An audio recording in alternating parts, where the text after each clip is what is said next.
అక్కడ ఒక స్టాట్యూ ఉంటుంది, ల్యాండ్ మార్క్ చెప్పట్లేదు. మీరు ఎదురుగున్న గ్రామంలోనికి వెళ్ళండి, కట్టబడిన గాడిద పిల్ల మీకే కనబడుతుంది. అది ఎక్కడుందో ఆయన చూశాడు. రెండవది, అది ఎలాగున్నదో చూశాడండి.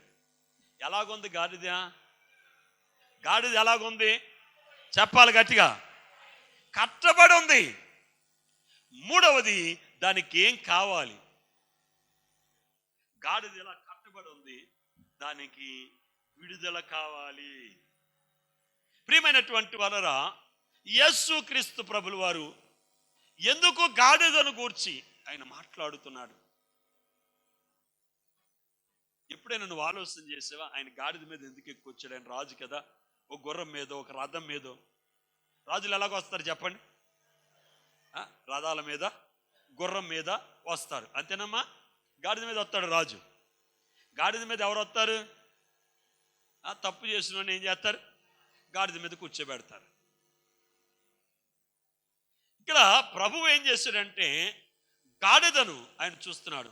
ఇది మనము గాడిద అని మనం తలంచకూడదు. కానీ ప్రియమైనటువంటి వారరా, ఈయన ఎవరి గురించి చెప్తున్నాడంటే మన గురించి చెప్తున్నాడు, నా గురించి చెప్తున్నాడు, నీ గురించి చెప్తున్నాడు. మనం ఎలాగున్నాం తెలుసండి? గాడిద వంటి వారమై ఉన్నాం మనం. మన స్థితి ఏంటండి? గాడిద స్థితి. ఎందుకు చెప్పాను? కొంచెం ఎదరికెళ్ళాక మీకు అర్థమవుతుంది. దేవునికి స్తోత్రం. మీరు ఆడొచ్చు, ఏంటి పాస్టర్ గారు మనల్ని గాడిదలతో పోలుతున్నారండి. గాడిదన్నా నయమండి, ఇంకా ఏనమ్మాను. గాడిదన్నా పర్లేదండి. గాడిద ఏం చేస్తుంది? యజమానికి ఉపయోగపడుతుంది. మనం యజమానికి ఉపయోగపడుతున్నామా చెప్పండి? మనం యజమానికి ఉపయోగపడుతున్నామా? మన యజమాని ఎవరో చెప్పండి? మన యజమాని ఎవరు? యేసు ప్రభు. యేసు ప్రభుకి మనం ఏమైనా ఉపయోగపడుతున్నామా? ఆయన్ని ఉపయోగించుకుంటున్నాం, ఆయన్ని వాడుకుంటున్నాం. కానీ మనం ఆయన కోసం ఏమవట్లేదు, వాడబడట్లేదు, ఆయనకి మనం ఉపయోగపడట్లేదండి. పాట పాడుకున్నాం, యేసయ్య సేవకు ఉపయోగపడే నావలాగా మార్చు అని. నువ్వు మారంది ఆయన ఎలా మారుతాడండి? అవండి, యేసయ్య నావలాగా నువ్వు మారాలంటే ఎవరు మారాలి చెప్పండి? ఎవరు మారాలి? సేవ చేయాలని ఆలోచన ఎవరికి రావాలి? దేవుని పని చేయాలని ఆలోచన ఎవరికి రావాలి? దేవుని కొరకు వాడబడాలని ఆలోచన ఎవరికి రావాలి? మనకు రావాలి. అంతేగాని ప్రభా నన్ను వాడుకో అంటే వాడుకుంటాడు ఆయన. చాలామంది అంటారు, పాస్టర్ గారు చెప్పండి అంటారు. ఫోన్ చేసి ఒకసారి రా అంటే, అయ్య బాబాయ్ గారు పని ఉన్నదండి ఇవ్వాలని అంటారు. పోయిన ఈసారికి అలాగన్నారు కదా, మరొకసారి పిలుతాం, అప్పుడు కూడా పని ఉన్నది. ఒక్కోసారి కొందరి మీద డౌట్ వచ్చి ఎవరినొకరు పంపుతాను, అలా ఏం చేస్తున్నారు చూడండి అని ఇంటికాడ ఖాళీగా కూర్చుని టీవీ చూస్తూ ఉంటారు. వాళ్ళకి తెలియదు నేను పంపినట్టు, ఇలాగ ఉన్నారు కదా అని. ఇంక మళ్ళీ కేకేకూడదాం. వాడబడితే కేకేస్తాం, పిలిస్తే వచ్చేవాళ్ళని ఏం చేస్తాం? ఇంకోసారి పిలవబుద్ధి చేస్తుంది. పిలిస్తే సాకులు చెప్పేవాళ్ళని ఏం చేస్తాం? ఏమండి, ఇంకెందుకు లేదు, మనం పిలవకూడదు. మనం పిలిస్తే వాళ్ళు ఎలాగుంటున్నారు? అభ్యంతరంగా ఉంటున్నారు. అలాగన్నందుకే కొందరికి ఏం చేస్తుంది? బాధ కలుగుతుందండి. బాధ కలిగిందని పక్కోడు ఏం చేయాలి? జాగ్రత్తగా చెప్పాలండి, వాడికి అర్థమయ్యేటట్టు. ఎందుకంటే నేను చెప్పేటప్పుడు ఒకే మొక్క అర్థమవుతుంది, నాశనం అయిపో అన్న మాట అర్థమవుతుంది. ఎందుకన్నారు పాస్టర్ గారు అనే మాట ఏం చేయాలి? పక్కన ఉన్న వాళ్ళు చెప్పాలి. చెప్పకుండా ఏం చేస్తారు? కొంచెం దాని మీద ఆయిందం, దాని మీద డీజిల్, దాని మీద పెట్రోల్ పోసేసి ఏం చేస్తున్నారు? నుప్పుని ఏం చేస్తున్నారు? రాజుగొట్టు. ఎంత నుప్పు రాజుగొట్టినా మళ్ళీ తిరిగి ఎక్కడికి రావాలి? ఎక్కడికి తిరిగినా ఎక్కడికి రావాలి? యేసయ్య దగ్గరికే రావాలి. అందుకే భక్తులను, నాయనా నేను ఎక్కడికి వెళ్ళిపోతానయ్యా నీ సన్నిధి నుండి? ఒకవేళ ఆకాశానికి ఎక్కిపోయానంటే అక్కడ నువ్వు ఉండవా? నేను చచ్చిపోయి భూమి కిందకి వెళ్ళిపోయినట్టు అక్కడ నువ్వు ఉండవా? నేను పాతాళంలో దిగితే ఎక్కడ ఉండవా నువ్వు? నీకు మరిగా నేను ఎక్కడ ఉండగలనయ్యా? నీకు చాటే ఎక్కడ ఉండగలను అని దేవుని దగ్గర నీ స్థితిని గూర్చి నువ్వు ఆలోచన చేసి నువ్వు మారు మనసు పొందావా? ద్వారాలు తెరువబడతాయి. దేవుని కృప విస్తారంగా కుమ్మరింపబడుతుంది. ప్రభు మిమ్మల్ని దీవించునుగాక, మీ కొరకు ద్వారాలు తెరుచునుగాక, మీ కుటుంబాన్ని ఆయన నింపునుగాక. మంచిదండి. ప్రియమైనటువంటి వాళ్ళరా, ఇక్కడ మనం చూసినట్లయితే గాడిద అంటే మనమే. మనం ఎక్కడున్నామో, ఏ స్థితిలో ఉన్నామో ప్రభుకి తెలుసు. రెండవది, మనం ఎలాగున్నాం? కట్టబడిన గాడిద. ఏమున్నాయండి? కట్టబడిన గాడిదలు మనం. మూడవది ఏం కావాలి? మనకేం కావాలి? విడుదల కావాలి. ప్రియమైనటువంటి వాళ్ళరా, మనల్ని విడిపించడానికి ప్రభు ఈ భూమి మీదకి వచ్చాడు. మొదటిది ఆయన సర్వజ్ఞాని, రెండవది సర్వాంతరయామి. దేవునికి స్తోత్రం. ఆయన లేని చోటంటూ ఏది లేదు. సర్వజ్ఞాని, రెండవది సర్వాంతరయామి. కీర్తనల గ్రంథం 139వ కీర్తన చదువమ్మా. 139వ కీర్తన 7-8 వచనాలు. నేను ఎక్కడికి పోవుదును, నీ సన్నిధి నుండి నేను ఎక్కడికి పారిపోవుదును. నేను ఆకాశంకి ఎక్కినను, నీవు అక్కడ ఉన్నావు. నేను పాతాళమందు పండుకొని ఉన్నను, నీవు అక్కడను ఉన్నావు. నేను వేకువరెక్క కట్టుకుని సముద్ర దిగంతముల్లో నివసించను, అక్కడను నీ చెయ్యి నన్ను నడిపించును. దేవునికి స్తోత్రం. హల్లెలూయా, హల్లెలూయా. ప్రియమైనటువంటి వాళ్ళరా, ఆయన ఇందు గలడు అందు లేడు అనడానికి ఎక్కడ వెతికినా ఆయన అక్కడ ఉన్నాడు. ఆయన ఇప్పుడు మన మధ్యన ఉన్నాడు. మీకు కనబడుతున్నాడో లేదో, మీ పక్కన ప్రభు నాకు కనబడుతున్నాడు. మీకు కనబడుతున్నాడో లేదో, నా పక్కన ప్రభు. ఎందుకని మనతో ఆయన ఉన్నాడు. మీరు వినగలుగుతున్నారంటే దానికి కారణం ఏంటి? ఏమండి, పరిశుద్ధాత్మ అంటే ఒక వ్యక్తినట వినేటట్లు చేస్తున్నట, ఒక వ్యక్తిని గ్రహించుకునేటట్లు చేస్తున్నట. పరిశుద్ధాత్మ అంటే ఒక వ్యక్తిని ఆ మాటకు లోబడేటట్లు. అపోస్తులైన పౌలు కట్టండి, ఎవరు కనపడుతున్నారట? సిలువ వేయబడినటువంటి పునరుద్ధానుడైన ప్రభు మాత్రమే ఆయనకి. అంటే ఆయన ఎక్కడున్నాడు? మీ ప్రక్కన, నీ ప్రక్క నిల్చున్నా, నీ పక్క నిల్చున్నా, నీ పక్క నిల్చున్నా, ప్రతి వారి పక్కన నిల్చున్నా. ఇక నిలబడి నా ప్రక్క నిల్చున్నాడు. వాయిద్యాలు వాయిస్తున్న వారి పక్క నిలబడి ఉన్నాడు. ఇక్కడ స్టాట్యూలో కూర్చున్నటువంటి నాన్నగారి పక్కన నిలబడి ఉన్నాడు. దేవునికి స్తోత్రం. నిలబడి ఆయన ఏం చేస్తున్నాడు? మనకి ఏం కావాలి, ఏం అవసరమై ఉంది, మన స్థితి ఏంటి, అన్నీ కూడా ఆయన పరిశీలన చేసి ఒక్కసారి మనం ఆయన వైపు చూస్తామేమో, మన బ్రతుకునంతా మార్చేయాలని ఆయన ఎదురు చూస్తున్నాడు. మన బ్రతుకంతా మార్చాలని చూస్తున్నాడు. మన స్థితి అంతా మార్చాలని చూస్తున్నాడు. కానీ మనం ఏం చేస్తున్నామండి? ఏం చేస్తున్నాం? ఆయన వైపు చూస్తలేదని. పాస్టర్ గారు మాట్లాడుతున్నారు, సరిగ్గా వినాలి. నా గురించి మాట్లాడా, నేను మందిరం విడిచిపెట్టేయాలి. నా గురించి మాట్లాడారా, మందిరం విడిచిపెట్టాలి. అర్థం చేసుకుంటే ఈరోజు ప్రభు ప్రతి వాళ్ళ గురించి మాట్లాడాడండి, ఒకరి గురించి కాదండి. ఎప్పుడైనా మందిరానికి వచ్చామంటే అక్కడ దేవుని మాటలు అందరి కోసం కానీ ఒకరి కోసం ఆయన మాట్లాడండి. మనుషుని ఇచ్చను బట్టి వాక్యం పుట్టలేదండి, వాక్యమును బట్టి మనుషులు ఉండాలి. మనుషుని కోసం వాక్యం కాదు, వాక్యం లాగా బ్రతకటం కోసం మనుషుని కొరకైనటువంటి వాక్యము. దేవునికి స్తోత్రం. హల్లెలూయా. దేవుని కొరకు దేవుడు మనతో మాట్లాడట్లేదు, కానీ మన కొరకు దేవుడు మనతోటి మాట్లాడుతున్నాడు. అర్థమవుతుందా? దేవునికి స్తోత్రం. హల్లెలూయా. ఈనాడు మా విలువ మీకు ఇప్పుడు తెలియకపోవచ్చు, కానీ ఏదో ఒక రోజున ఈ వర్తమానం మిమ్మల్ని తాకినప్పుడు ఆ రోజు ఖచ్చితంగా విలువ తెలుస్తుంది. దేవుడు మమ్మల్ని ఎలా వాడుకున్నాడు, ఏ రకంగా దేవుడు మీ మధ్యన నిలబెట్టాడనే విషయం మీకు అప్పుడు అర్థమవుతుందండి. దేవునికి స్తోత్రం. హల్లెలూయా. కొందరు మాట్లాడే మాటలకి హృదయం అంటే బద్దలాసిపోతుందండి. ఈ సేవలో ఇటువంటి పరిస్థితులు కూడా మనం ఎదుర్కోవాలా? ఇటువంటి పరిస్థితులైనా గమనించండి. ఒక శత్రువు మీ ఇంటికి వస్తే మీరేం చేస్తారు చెప్పండి?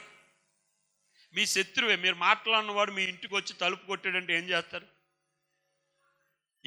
చెప్పండి, చెప్పాలి గట్టిగా. మరి నేను మీకేం శత్రువుని ఏం కాదు కదా. మరి నన్ను చూసి ఒక వ్యక్తి తలుపులు వేసుకున్నాడంటే, నన్ను బయటికి వెళ్ళమన్నాడంటే ఆ వ్యక్తి ఎలాంటి స్థితిలో ఉన్నాడు ఒకసారి అర్థం చేసుకోండి.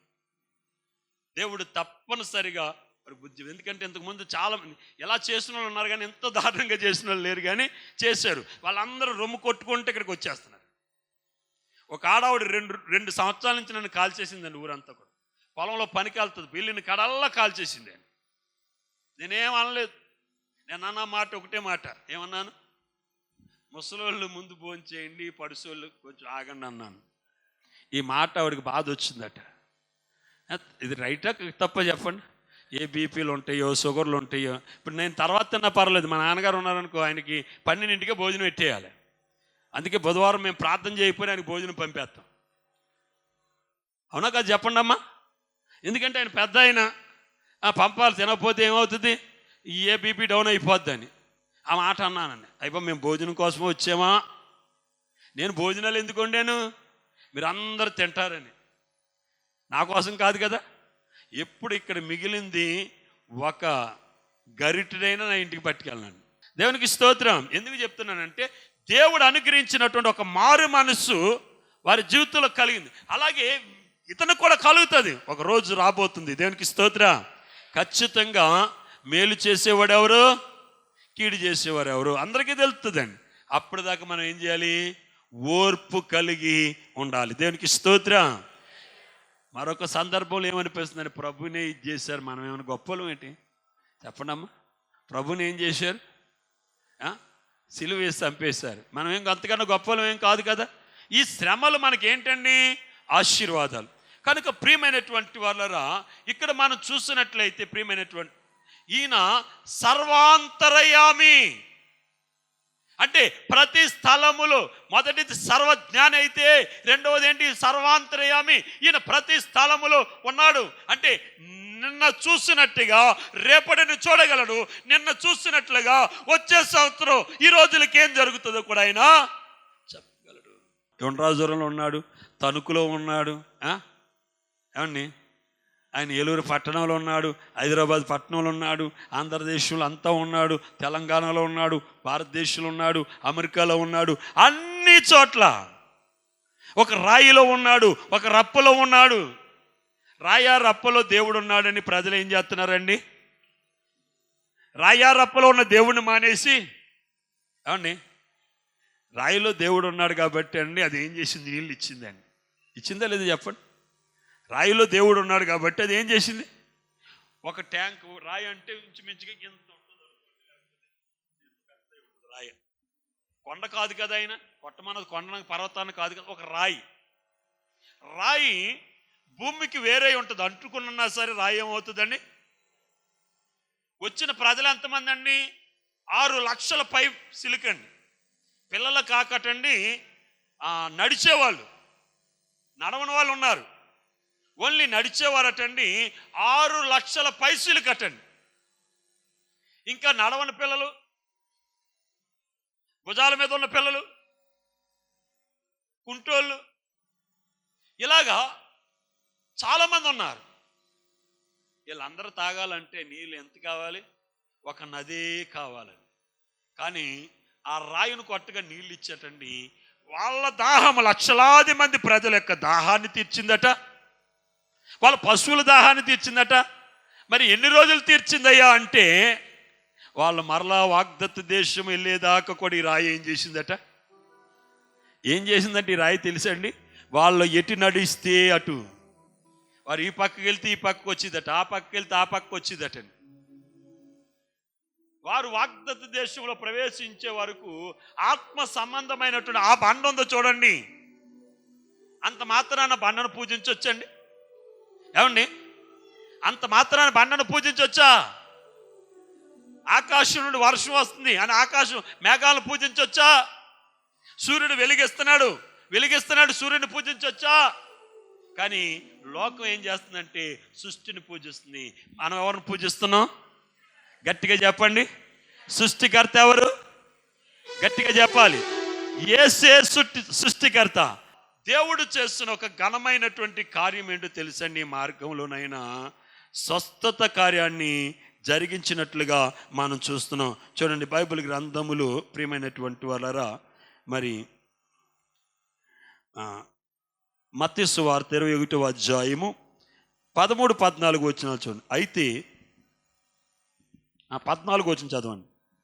గుడ్డివారును కుంటివారును దేవాలయములో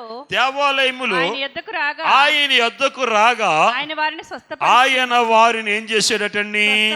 స్వస్థపరచెను. దేవునికి స్తోత్రం. హల్లెలూయా. స్వస్థత కార్యం దేవుడు జరిగించాడు. ప్రియమైనటువంటి వారరా, గుడ్డివారు అంటే ఏదో అన్ఎక్స్పెక్టెడ్గా చూపు తక్కువైన వాళ్ళు కాదండి. ఉంటూ వారు అన్ఎక్స్పెక్టెడ్గా కాళ్ళు ఇరిగిపోయిన వాళ్ళు కాదండి. పుట్టుకతోటండి, పుట్టుకతోటి చూపు లేనివారు, పుట్టుకతోటి నడవలేని వారు, పుట్టుకతోటి మాట్లాడలేనటువంటి వారు, వీళ్ళందరినీ ప్రభు ఏం చేసేటటండి, మాట్లాడించాడటండి. వీళ్ళందరినీ స్వస్థపరిచాడట. గుడ్డి వారికి చూపు వచ్చేసిందట, మూగవారికి మాట వచ్చేసిందట, చెవిటి వారికి వినికిడి వచ్చేసిందట. ఈ మధ్య కొంతమంది పాస్టర్లు చేస్తున్నటువంటి కొన్ని పనులండి. మేము ప్రవక్తలము, దేవుని మనుషులు, మ్యాన్ ఆఫ్ ద గాడ్, మేము దేవుని మనిషి అని చెప్పి తీసుకురండి మేము స్వస్థపరుస్తామని ఒక మోగవాన్ని తీసుకెళ్తున్నారు అనుకుని వాడు నెత్తి మీద చేయి పెట్టి మాట్లాడు యేసు అని అంటున్నారండి. యేసు యేసు అంటున్నాడు. ఏమన్నాడండి? ఏమన్నాడు? అన్నాడు. ఇది ఏమన్నాడు? యేసు అన్నాడు, యేసు అన్నాడు. తప్పలు కొట్టి నీకు మాట వచ్చేసింది అంటున్నారండి. కానీ యేసు మాట్లాడితే ఎలాగుంటుందో తెలుసండి. యేసు అనమన్నప్పుడు యేసు అని గట్టిగా అంటాడు. దేవునికి స్తోత్రం అని చెప్పమన్నప్పుడు స్తోత్రం చెప్తాడండి. యేసు మాట ఇచ్చిన వారు ఎలా మాట్లాడారటండి? ధారాళంగా మాట్లాడేశారండి. దేవునికి స్తోత్ర, హల్లెలూయా, హల్లెలూయా. ఇలాంటి వాళ్ళు ఎక్కువైపోయారండి. ప్రియమైనటువంటి వాళ్ళరా, యేసు ఇచ్చు స్వస్థత, గుడ్డివాడండి చూపు పొందాడు, మగవారికి మాట వచ్చేసింది, చెవిటి వారికి వినికిడి వచ్చేసిందండి. వీళ్ళందరినీ స్వస్థపరిచాడు, స్వస్థత కార్యం జరిగించాడు. రాజుగా వస్తున్న యేసయ్య దేవాలయంలో ఏం చేశాడండి? స్వస్థత కార్యం. ఇక్కడ నేను ప్రార్థన చేశాను అనుకో, ఒక స్వస్థత వచ్చింది అనుకోండి, ఎవరు చేసినట్టు చెప్పండి? ఎవరు చేసినట్టు చెప్పండి? తండ్రి ఆయన లోకానికి పరిచయం చేస్తున్నాడు, ఈయన ఆయన నా ప్రియ కుమారుడని. యోహాను లోకానికి పరిచయం చేస్తున్నాడు, ఈయన లోక పాపములు మోసుకొని పోవు దేవుని గొర్రె పిల్ల. యేసుక్రీస్తు ఎవరండి? చెప్పాలి గట్టిగా. దేవుని గొర్రెపిల్ల. యేసు ప్రభు ఎవరు? గొర్రెపిల్ల, గొర్రెపిల్ల, గొర్రెపిల్ల. గాడిద గొర్రెపిల్ల, గాడిద గొర్రెపిల్ల.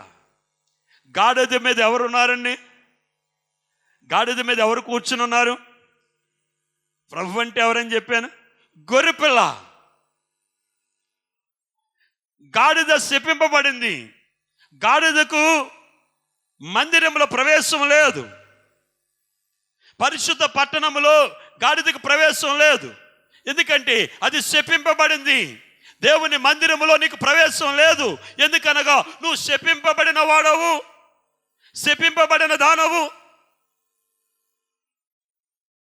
పితరుడైనటువంటి ఆదాము ద్వారా సంప్రాప్తమైన ఆ శాపము మనకు, మన పిల్లలకు అది అలాగే వచ్చేస్తుంది.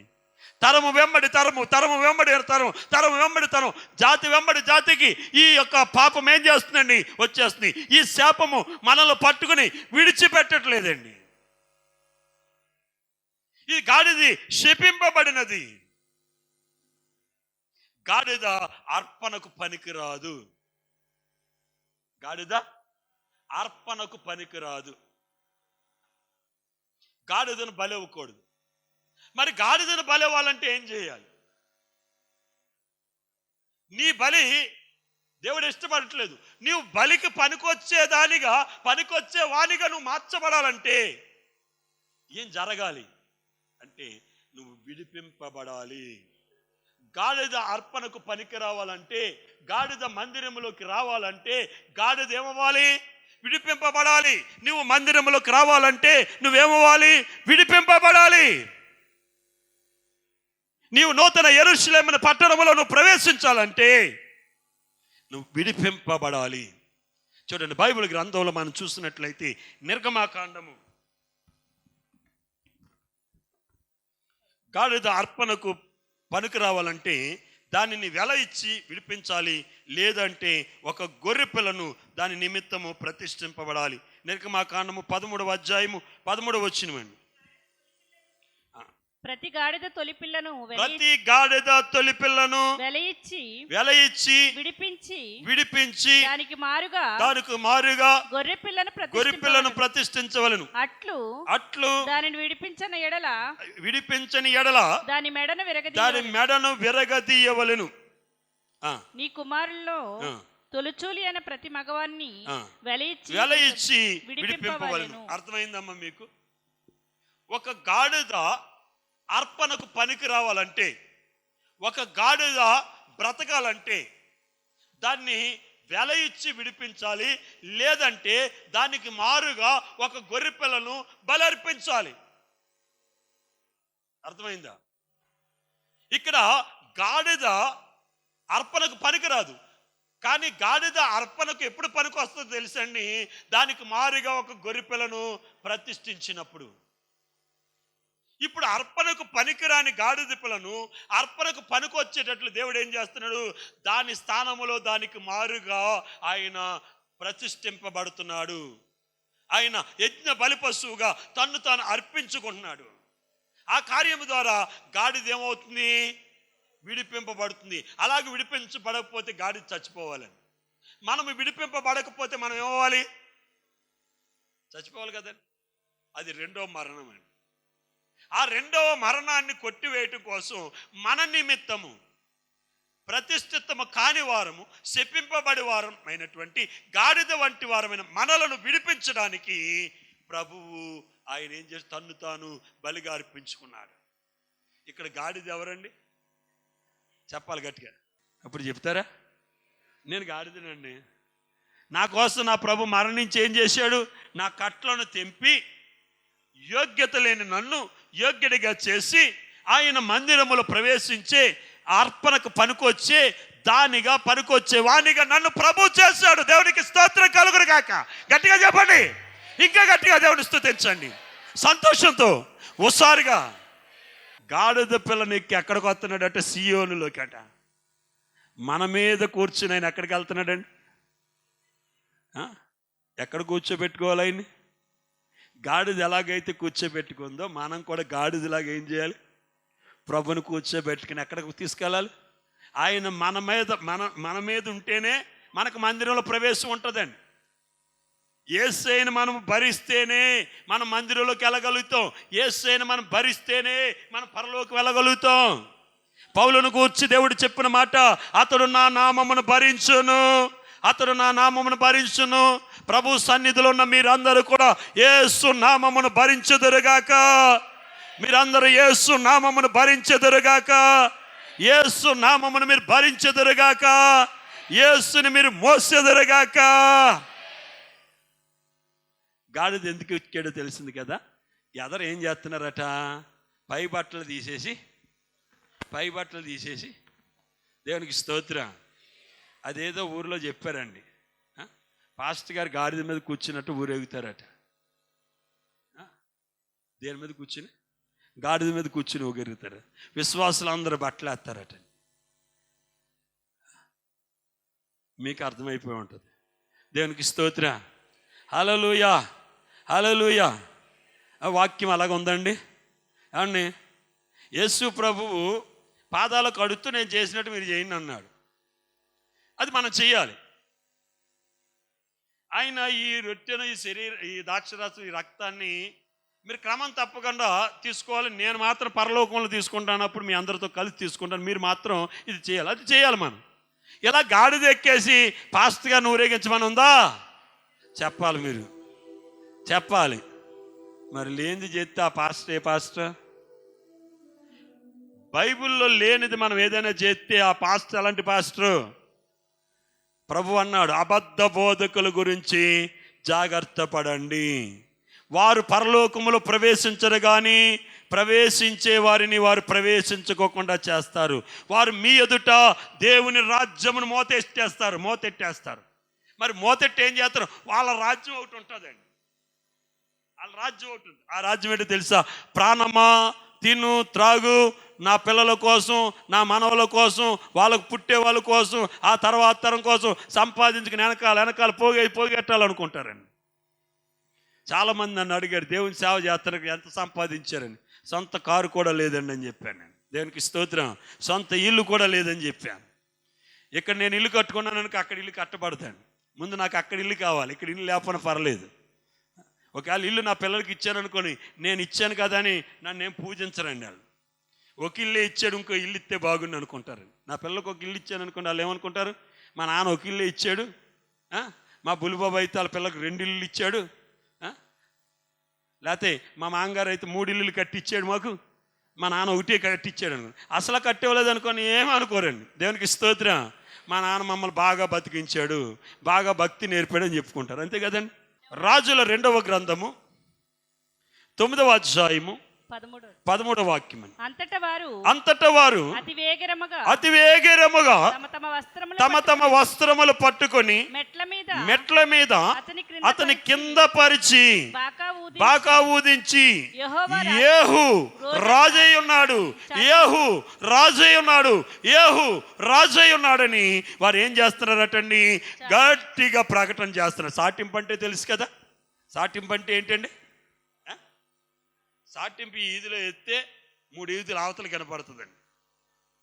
దాన్ని ఏమంటాం? చాటింపు అంటాం.